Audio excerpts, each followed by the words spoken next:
नमस्कार, public news में आपका स्वागत है। हम लेकर आए हैं आपके लिए छत्तीसगढ़ की 5 बड़ी खबरें। सुकमा में सीआरपीएफ जवान ने अपने साथियों पर चला दी ताबड़तोड़ गोलियां। छत्तीसगढ़ के सुकमा में केंद्रीय रिजर्व पुलिस बल के 50 बटालियन के जवान आपस में ही भिड़ गए और एक जवान ने अपने ही साथियों पर ताबड़तोड़ गोलियां चला दी, जिसमें 4 जवानों की मौत हो गई और 3 जवान घायल हो गए। सीआरपीएफ की ओर से दी जा रही जानकारी के मुताबिक मरायनगुंडा थाना क्षेत्र स्थित सीआरपीएफ के कैंप में जवानों का आपस में झगड़ा हो गया, जिसके बाद गुस्साए एक जवान ने ताबड़तोड़ फायरिंग करनी शुरू की, जिसमें 4 जवानों की मौके पर ही मौत हो गई। साथ ही 3 जवानों के घायल होने की भी सूचना है। इसमें से एक जवान की हालत गंभीर बताई जा रही है। यह घटना सोमवार की सुबह करीब 3:25 पर हुई है। भारतीय जनता पार्टी शुरू करेगी विजय छत्तीसगढ़ अभियान। रविवार की शाम भारतीय जनता पार्टी की राष्ट्रीय कार्यसमिति की बैठक खत्म हुई। दिन भर चली बैठक डॉक्टर रमन सिंह दिल्ली जाकर शामिल हुए, जबकि प्रदेश के बाकी नेता वर्चुअल जुड़े। बैठक में विजय छत्तीसगढ़ अभियान पर चर्चा की गई। एक मिशन की तरह शुरू हो रहा भारतीय जनता पार्टी का ये अभियान पूरी तरह से चुनावी होगा। माना जा रहा है कि दिसंबर-जनवरी से इस अभियान की शुरुआत की जाएगी। इसके तहत भारतीय जनता पार्टी सरकार के खिलाफ स्थानीय मुद्दों के साथ लोगों के बीच जाकर कई तरह के कार्यक्रम करेगी। इसके साथ ही कांग्रेस समाज के हर वर्ग के बीच विवाद उत्पन्न करके अपनी सियासत को चमकाने में लगी है। किसानों की दशा, प्रदेश में शराबबंदी, बढ़ते अपराध जैसे मामलों को लेकर छत्तीसगढ़ भारतीय जनता पार्टी को राष्ट्रीय नेताओं ने कमर कसने को कहा है।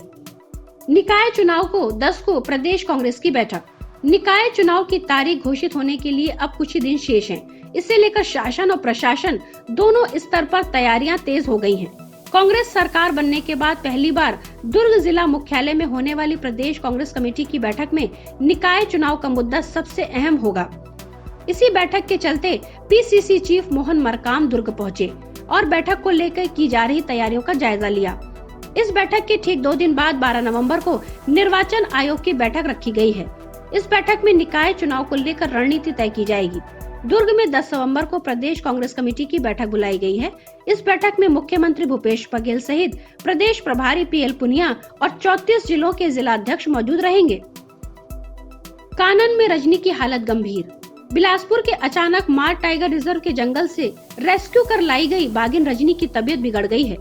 इसकी हालत गंभीर बताई जा रही है, लिहाजा इलाज के लिए दुर्ग से विशेषज्ञ को बुलाना पड़ा।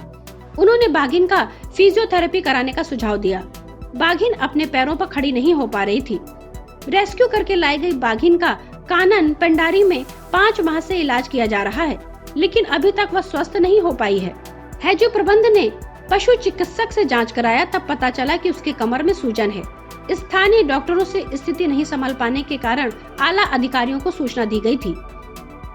हुक्का बार में पुलिस का एक्शन। छत्तीसगढ़ के मुख्यमंत्री ने प्रदेश में हुक्का बैन करने को कहा है। रायपुर में चोरी छिपे बड़े आराम से इसका धंधा अब भी चल रहा था। हालांकि दूसरी तरफ पुलिस की छापेमारी की कार्रवाई जारी है। ताज़ा कार्रवाई आजाद चौक और तेलीबंदा इलाके में हुई। आजाद चौक थाने के प्रभारी रवि तिवारी खुद ग्राहक बनकर एक कैफे में पहुंचे। तब जब शहर भर में हुक्के के खिलाफ पुलिस की कार्रवाई हो रही है, इस कैफे में इंस्पेक्टर को बड़े आराम से हुक्का मिल गया। कैफे के मालिक ने जैसे ही हुक्का दिया, बाहर खड़ी पुलिस की टीम ने छापा मारकर उसे और उसके साथियों को गिरफ्तार कर लिया। Bureau report, public news.